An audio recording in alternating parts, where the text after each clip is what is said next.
Okay. Luke chapter 11 verse 1, balikan ko lang to. Now Jesus was praying in a certain place, and when he finished, one of his disciples said to him, Lord, teach us to pray as John taught his disciple. Yung kanina yung English nitong binabasa natin. Verse 2, and he said to them, when you pray, say. Okay, kung kayo'y mananalangin, sabihin nyo to, sabi ni Jesus Christ, Father, hallowed be your name. Your kingdom come.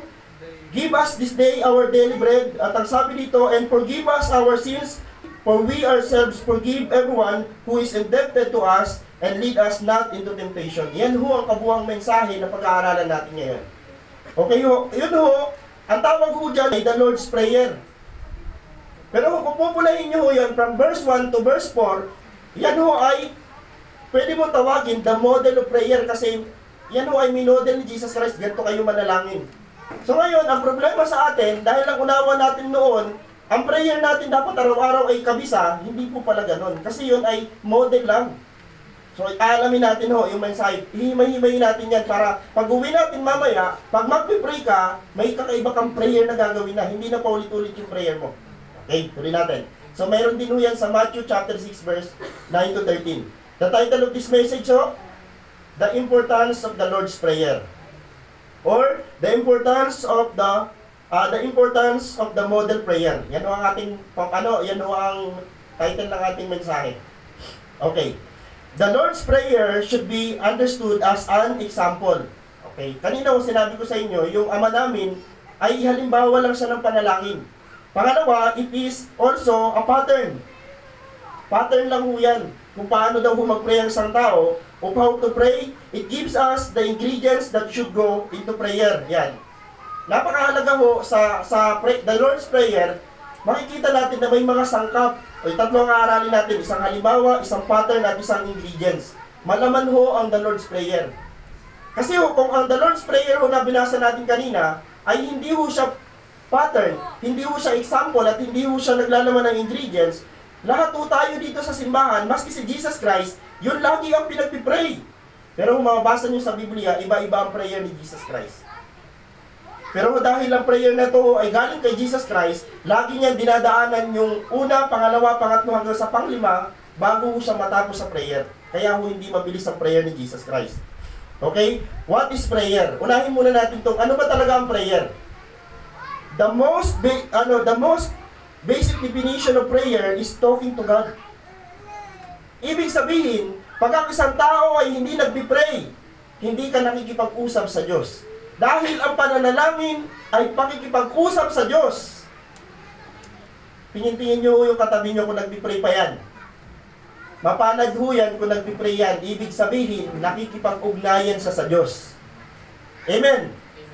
Pastor, paano to? Minsan lang ako mag-pray. Minsan ka lang makipag-ugnayan sa Diyos. Okay? The most basic definition of prayer is talking to God. Prayer is not meditation or passive reflection. Hindi ho ito. Pag sinabi mong, ay, makikipag-usap ako sa Diyos, uupo ka sa isang sulok, mananahimik ka, at wala kang sasabihin, hindi ho yung prayer.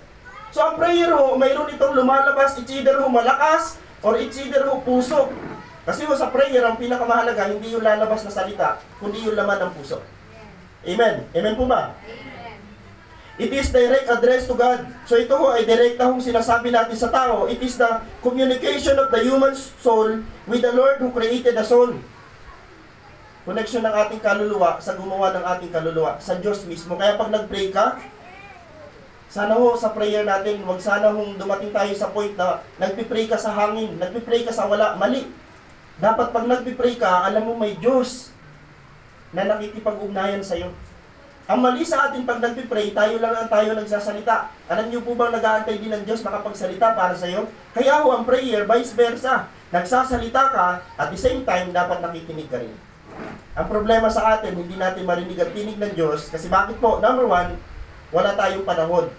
Yung prayer nga lang ho, nagmamadali tayo.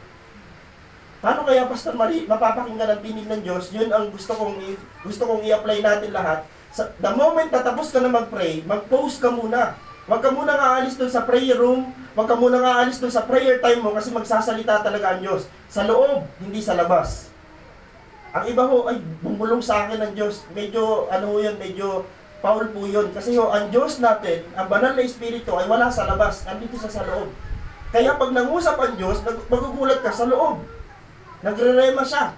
Samahan mo pa ng pagbabasa ng Biblia. Kung hindi mo marinig ang audible voice ng Diyos, yung tinig mismo ng Diyos, magbasa ka ng Biblia pagkatapos mo mag-pray. Then ang Diyos mangungusap sa pamagitan ng Biblia. Amen. Sana ho maranasan natin ito. Balikan ko lang ho. Prayer is the primary way for the believers in Jesus Christ to communicate His emotion and desires with God and fellowship with God. So, the moment na nag-pray ka sa Panginoon, which is ito yung pangunahing gamit natin o sangka para makipag-communicate tayo sa Diyos, mga kapatid, napakahalaga, nagkakaroon ka ng communication sa Diyos at the same time, nagkakaroon kayo ng fellowship. At ito, hindi lang natin makita ang Diyos sa tuwing tayo nag-pray, pero alam nyo, sa Biblia, sabi ng Biblia, the moment na nagsama ang dalawa o tatlo sa kanilang kalagitnaan, nandun ang Diyos. Amen. Ang tanong, andito ba ngayon ang Diyos sa ating kalagitnaan? Andito. Ang dami natin. More than 10. More than dalawa nga lang daw po, nandun na si Lord sa gitna. So yan ho ang kahulugan ng prayer. The moment na nag-pray ka, Lord, mag-pray ako, it means sinasabi mo sa sarili mo, Lord, mag-usap po tayo. I-challenge nyo ang sarili nyo na araw-araw makipag-usap sa Diyos. At the moment na nagsasalita ka, mag-post ka rin para si Lord naman na magsalita para sa'yo. Ito rin natin, Ngayon kung yan ang kahulugan ng prayer, ang tanong na pangalawa what prayer is not? Kung yun ang tamang kahulugan ng panalangin, ano naman ang maling pakahulugan ng panalangin na maaaring ina-apply natin? It is not absolute. Hindi ito absolute Meaning, hindi ito ang ating basihan dahil sinabi lang mo ito ng theologian. Pero basahin natin. Ayon niyan kay Martin Luther. Okay, number 1, prayer is not begging or pleading, convincing, or twisting God's arm. Ang panalangin daw po ay hindi pagmamakaawa. Hindi ho yan. Pag nag-pray ka daw sa Diyos, hindi daw ho yan yung pagmamakaawa at sabihin sa Panginoon, Lord, yung word yan na God's arm, desisyon, pasya, authority, na para sabihin mo, Panginoon, baguhin niyo po ang desisyon niyo. Hindi daw prayer yun. Alam niyo, dapat bless tayo lahat at panatag ka lang the moment na mayroong sakit ang iyong isa nating kapatiran. Pag itinaas mo niya sa Panginoon, hindi para baguhin ang pasya ng Diyos dahil ang buhay ng tao, hawak ng Diyos. Kahit ipadala mo sa ospital yan, kung hindi na talaga gagaling, kukunin na ni Lord, hindi natin kayang, hindi natin pasya yung masusunod.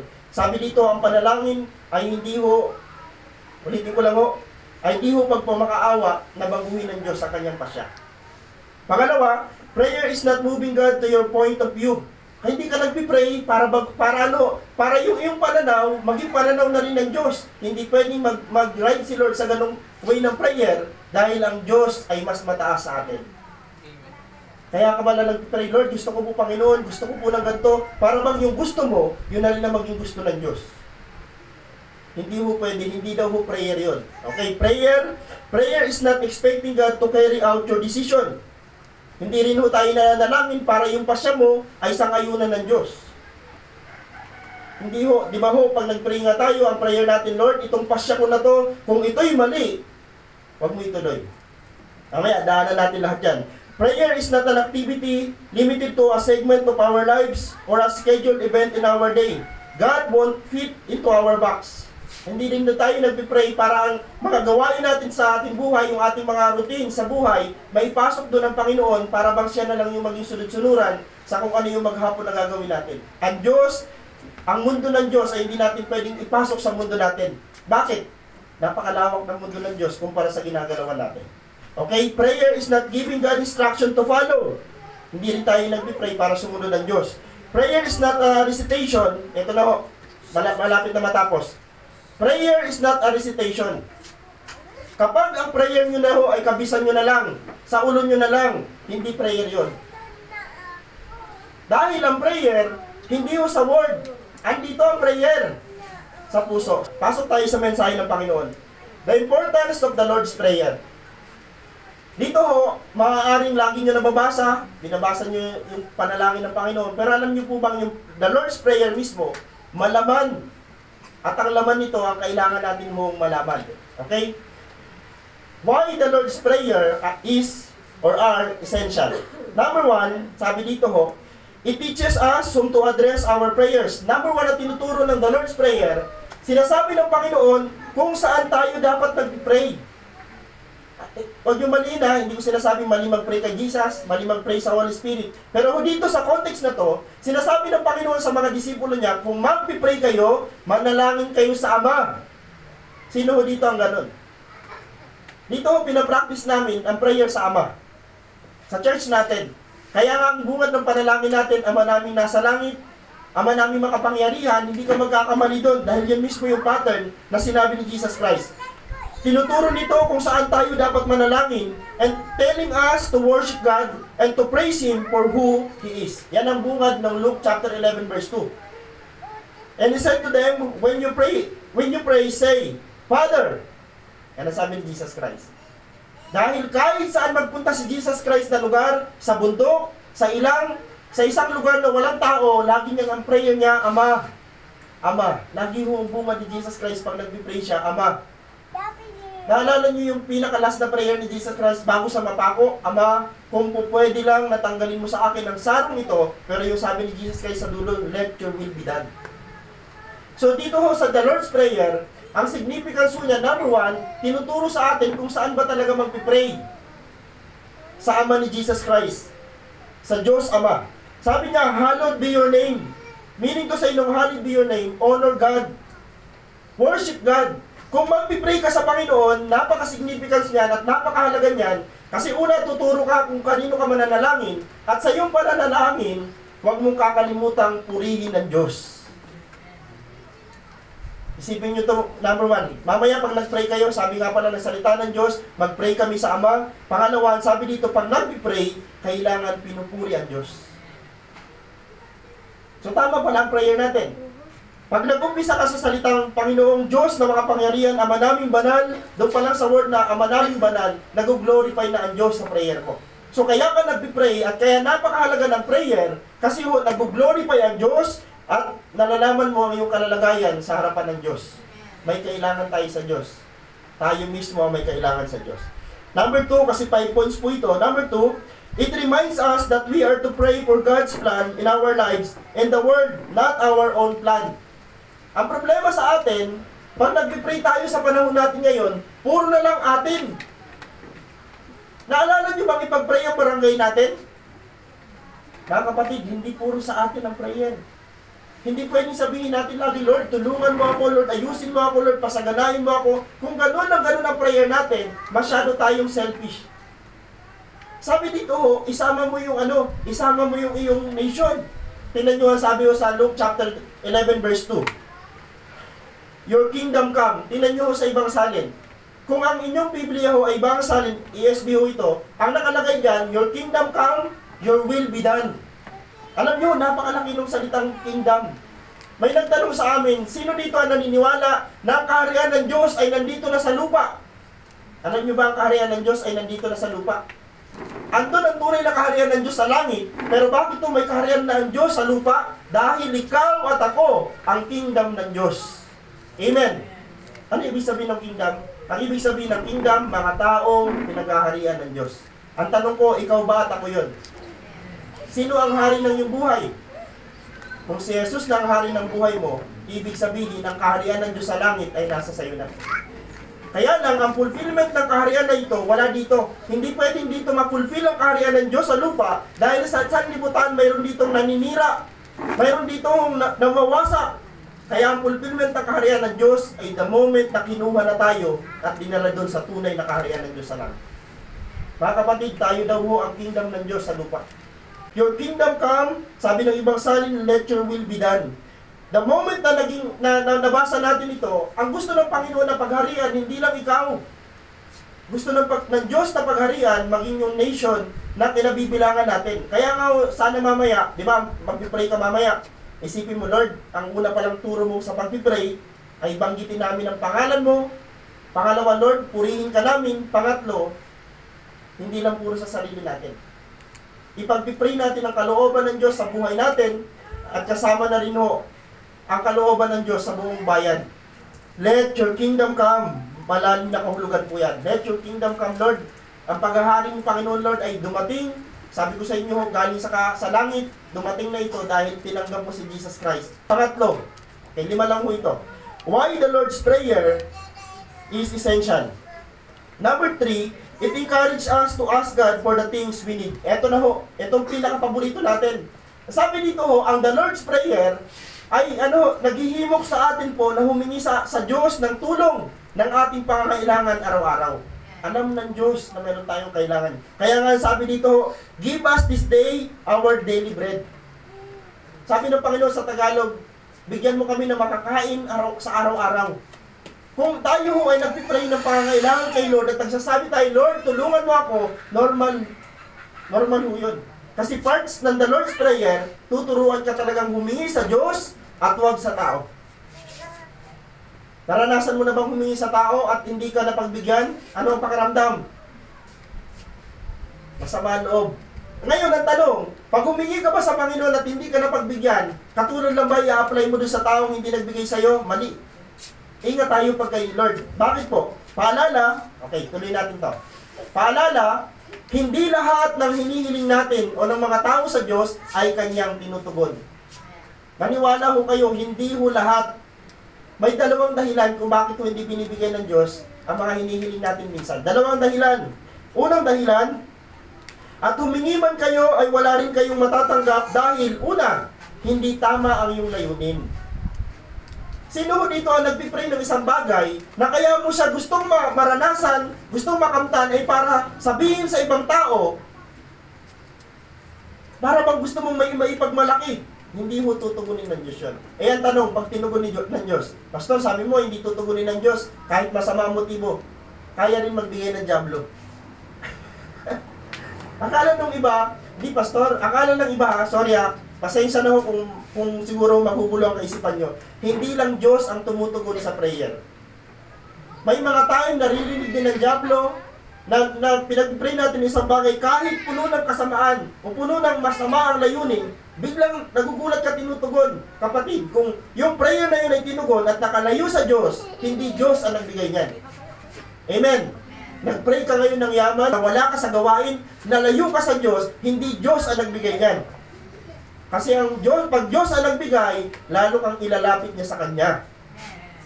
May nagulat ka ba? May mga kapatid tayo ngayon, umayos ang buhay, hindi na natin mahangilap, o may mga kapatid tayo na maaaring busy na ngayon dahil meron silang hindi Diyos ang nagbigay niyan. Yan ay pakanan ng dyablo, pakanan ng kaaway, para ma-deceive. Kaya ng demonyo mag-anyong mabuti para ma-deceive niya yung mga nasa kaliwanagan. Ingat tayo hindi tama ang iyong layunin kaya hindi binibigay ng Diyos. Pangalawa, humingi kayo upang mapagbigyan ang inyong kalayawan, hindi tinutugon ng Diyos. Pag ang prayer natin para lang sa kalayawan. Ano ang itutugon ng Diyos? Ano ang binibigay ng Diyos? Yung kailangan. Ano ang kailangan mo ngayon? Alam ng Diyos. Katulad ng isang maya, katulad ng mga ibon, alam ng Diyos ang pangangailangan ng mga maya at ibon, hindi sila pinagkukulang ng Diyos. Ang sabi ng Biblia, higit kayong mahalaga kaysa mga ibon at maya. Amen. Mahalaga daw tayo. Pero the moment na may pinagpipray ka at hindi dumating-dating, baka kapatid, ikakapahamak mo kaya hindi pa rin tinutugon ng Diyos. Okay, so malinaw. Hindi lahat ng ating hihilingin sa Diyos ay Kanyang tutugunin. Lalo ho kung masama ang layunin. Ano ang ipag-pray mo lang yung alam mong kailangan mo? Lord, pahingi ng lupa, pahingi ng bahay. Pag nakita ng Diyos, dahil ang motibo mo ay para mo mag-survive, ibibigay yun ng Diyos sa'yo. At ituloy-tuloy mo lang yun. Okay, pang-apat. Why the Lord's Prayer is essential? Okay, mahaba-haba, no? Sabi dito, pang-apat, it reminds us to confess our sins. Kaya tayo nagpipray, mga kapatid, pinatawad na tayo ni Lord sa ating mga kasalanan. Huwag ho ninyo maliin itong pang-apat na puntos. Pinatawad na tayo ng Diyos sa lahat ng ating kasalanan, pero bakit kailangan pa rin humingi tayo ng tawad? Kasi araw-araw pa rin tayo nagkakasala. Walang tao na nandito ngayon, pati ako, na hindi na nagkakasala. Maniwala ho kayo. Kaya ang kahalagahan, pag ikaw ay prayerful, lagi mo nahihingi ng tawad ang iyong kasalanan. Although pinatawad na yun ng Diyos sa lahat. Sabi dito, it reminds us to confess our sins to God and turn from them.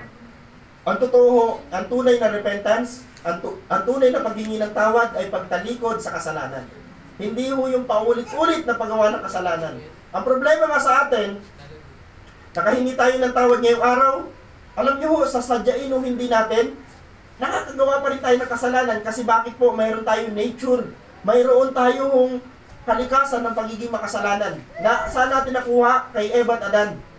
Hanggang ngayon, no, suffering pa rin natin. At isa sa pinaka masamang parte ng katawan natin ay yung laman.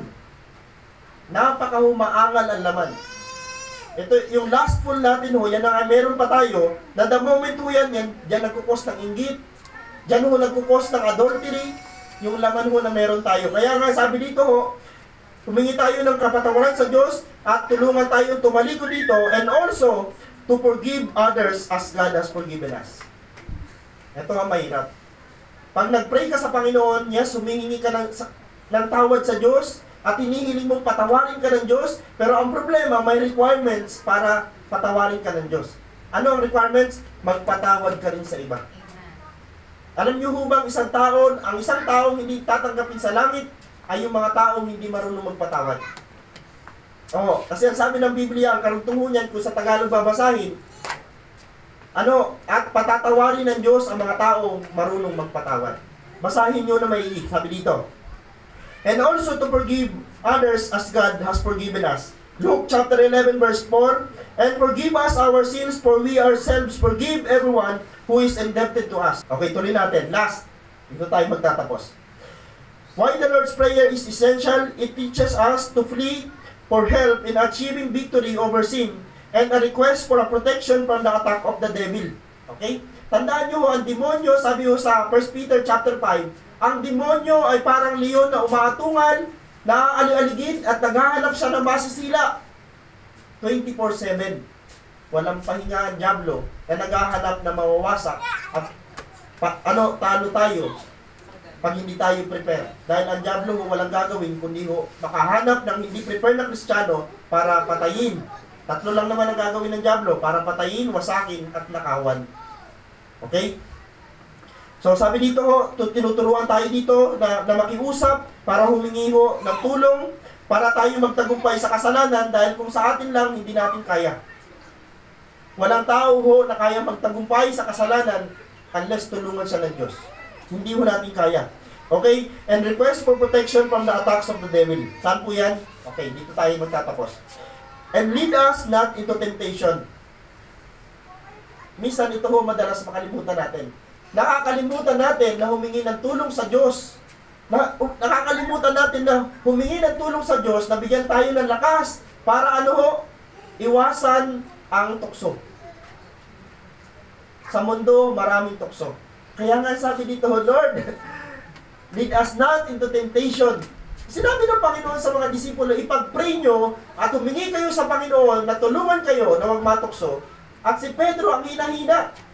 Di ba ang sabi ng Panginoon, pray. Pumunta sa Gethsemane na pray. Pagbaba niya, sabi niya sa tatlo, kay James, John, at saka kay Peter, pray. Ang Espiritu ay gusto. The Spirit is willing, but the flesh are weak. So, sabi ng Panginoon, mag-pray kayo. Sumama kayo sa akin. Yung tatlo hindi sumama. Alam niyo, pagdating ng tukso, may isang Pedro na hindi nagtagumpay. Sabi ng Panginoon, mag-pray kayo na kayo ay magtagumpay sa tukso. Alam niyo ang ginawa ni Pedro? Tinagpas niya ang tenga ng isang kawan. Dahil bakit po? Hindi niya napaglabanan ng tukso. Kasi ano ang dahilan? Hindi siya nag-pray. Kapatid, the best na moment sa isang Kristiyano, mag-pray ka. Kung ikaw ay estudyante, pray. Nakakatukso kaya pag hindi mo alam, tas ang katabi mo maalam, pray. Siguro dito ngayon dati mga estudyante hindi nagtagumpay. Basta pray naman ako ng pray na ipakita. Nakatabi ko, pray. Tandaan, when we work, we work. Huwag niyo kakalimutan itong quotation na ito. Napakagandang quotation na ito. When we work, we work. Ito ang pinakamaganda. But when we pray, God's work. Kapag nagtatrabaho kayo, kayo yun. Pag nagtatrabaho kayo, yung trabaho nyo, ikaw yun. Kasi bakit to? Wala namang ibang magtatrabaho para sa'yo, ikaw talaga. Pero the moment na nag-pray ka, yung trabaho na inatas mo sa Panginoon, idinulog mo sa Diyos, tatrabahuin ng Diyos. Amen. When we work, we work. When we pray, God's work. Subukan ho ninyong gawin ito. Grabe, pag napagod ka sa trabaho mo. Yes, tama yung ginagawa mo kasi part mo yun. Pero gusto mo ba may magtrabaho para sa'yo? Pray. Ito yung lagi ko sinasabi doon sa mga fix na ang kanilang sahod, doon sa mga araw-araw may trabaho, araw-araw fix na ang kanilang sahod. Tandaan nyo, may bagyo, may tagpulan, may tagsakit. Yung fix ninyong sahod, wala yan. Tama? Yung mga nanay, yung mga may asawa dito, fix yan. 3,500, 3,000, may sakit. Minsan hindi ho. Ang totoo, mayroon ho tayong access sa Diyos na once na dinulog natin sa Panginoon, magugulat ka, hindi ka nakapagtrabaho ng buo, pero yung sinahod mo, mas lagpas pa doon sa buo. Amen ho? When we pray, God's Word. According ho yan kay James Hudson Taylor. Yan yung quotation na yan, galing ho sa kanya. Sabi ko, Lord, iba ka talaga pagka nagtiwala ka sa Diyos. Mga kapatid, magtiwala tayo sa Diyos. Huwag kang magtiwala sa lakas mo lang. Huwag kang magtiwala doon sa diskarte mo lang. Huwag kang magtiwala doon sa trabaho mo lang. Magtiwala ka sa trabaho ng Diyos. Kaya lang, magmamanifest lang ang trabaho ng Diyos sa buhay mo kung mag-pray ka sa Kanya. According mo dito sa ating binabasa. Pray. Amen ho? Conclusion. Hamon, dito tayo. Last. Ang hamon natin ho ay pray the Lord's Prayer or the model of prayer every day. Yan ang hamon natin. To honor and worship God. Huwag niyo kakalimutan, to let His will be done. To ask God our needs. Ano pa ho? To forgive our sins. And finally, ang sabi dito sa pinakahuli, to plead for help in achieving victory over sin and a request for protection from the attacks of the devil. Huwag niyong kakalimutan yan. Pag uwi niyo mamaya, naalaman niyo yung pattern ng the Lord's Prayer, hindi na kayo magtatapos ng napaka-easy prayer. Ito ho ang pattern ng prayer. Una, pangalanan mo, banggitin mo ang pangalan ng Diyos Ama. Purihin mo siya. At sabihin mo sa kanyang buhay, tandaan niyo lagi pag nag-pray, hindi yung prayer mo ang ibibigay ng Diyos Ang ibibigay ng Diyos, yung gusto niya sa'yo. Kasi ang prayer natin, let His will be done. Lord, ang prayer ko po, Panginoon, Lord, i-promote mo ako, pero kung hanggang ngayon hindi ka pinopromote ng Diyos, yun ang gusto niya. Amen. Pero yung ang prayer mo naman, Lord, okay na po sa akin yung maliit na bagay na to, tapos pinomote ka naman ng Diyos, yan ang kagandahan sa Diyos. Yung mga unexpected na bagay, binibigay ng Diyos doon sa mga taong karapat-dapat. Okay? To ask God our needs, lagi mo yan, wag kang matutulog na hindi ka nakikipag-ugnayan sa Diyos, para bang sinasabi mo sa Diyos, Lord, wala akong kailangan. Kaysa may kailangan o wala, makipag-ugnayan tayo sa Diyos. Katulad ng isang magulang. Mga kapatid, hindi porke wala tayong kailangan sa mga magulang natin, hindi na tayo makikipagkwentuhan sa kanila. Kaya wala o mayroon tayong kailangan sa mga magulang natin, makipag-usap tayo sa kanila. Kasi someday kukunin yan ni Lord. Hindi mo na yan makakausap pag nasa ataol na yan. Tama. Okay, then finally ho, sabi dito, makiusap tayo sa Diyos, nabigyan tayo ng katagumpayan sa kasalanan, dahil siya lang makapagbigyan ng pangalawa, bigyan niya tayo ng proteksyon sa atake ng kaaway. Araw-araw tayong aatakihin ng kaaway. Sa mga may asawang lalaki at babae, ingat kayo sa tukso. Ingat po kayo sa tukso. Araw-arawin kayo ng demonyo para ho yung relasyon ng mag-asawa masira. Kaya napakaina mo sa isang lalaki, wag ho siyang malapit sa isang babae. Kahit pa sabihin ng, para kaibigan sa hindi na maganda tingnan. Sorry. Hindi na ho maganda tingnan. Doon ka na lang mahalina sa asawa mo. Siya na lang ang maging best friend mo. O, yun na lang ho, para maingatan natin yung ating mga sarili. Amen o. Yan ho ang mensahe ng Panginoon. Sa Diyos po ang papuri. Palapakan natin ang Panginoon. The importance of the Lord's Prayer.